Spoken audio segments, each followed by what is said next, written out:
CET परीक्षेबाबत एक audio clip देखील व्हायरल झाली आहे। सीओईपी व्हीजेटीआय मध्ये प्रवेशाचं आमिष देण्यात आलंय।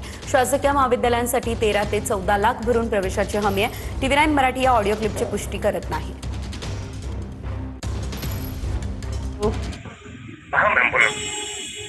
हा सर, तुम्ही काय माझ्या मुलाबद्दल काय बोलत होते? 90% पडू शकतात.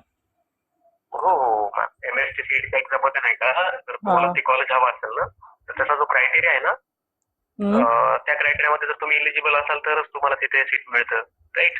हो. सो आपण नाही का, आपले काही सेंटर असतात, एक्झाम सेंटर, त्या एक्झाम सेंटरवर येऊन तुमच्या मुलाला एक्झाम द्यावी लागेल. तर आपण तुम्हाला बॅक आउट करून त्यामध्ये इलिजिबल करून देऊ शकतो मॅम. हा, पण हे कसं शक्य होईल सर? बघा, तुम्हाला आधी इनिशियली तर पैसे पे करायचे नाही आहे ना. हा, तुम्हाला ज्यावेळेस तुमच्या मुलाचा रिझल्ट येईल, ऍडमिशन होईल, त्यानंतर पे करायचे आहे. असं नाही की तुमच्याकडनं आधी पैसे घेता 1-2 रुपया. सर, याची अमाऊंट किती पे करावी लागते? पण बघा, टॉप 3 जर गव्हर्नमेंट घेऊन चलाल तुम्ही, जसं व्हीजीटीआय, पीआयसीटी आणि सीओईपी ना, सो त्यामध्ये नाही का आपण तुम्हाला मिनिमम 13 ते 14 लॅक्स मध्ये करून देऊ शकतो. बघा, ते पण आफ्टर ऍडमिशन पे करायचे आहे.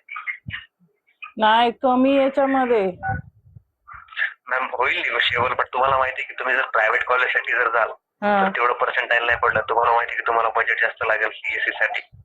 आणि कधी कधी काय होतं की सीएससी ब्रँच पण मिळत नाही तुम्हाला, जी ब्रँच हवी आहे ती. मॅनेजमेंटची फी जास्त असते. तसं तुमचं पॅकेज मॅम ऑलमोस्ट 18 ते 20 लाखाच्या पॅकेज मध्ये जातं 4 इयर्स साठी. सो आपण तुम्हाला तेच कॉलेज गव्हर्नमेंट मध्ये करून देत आहे.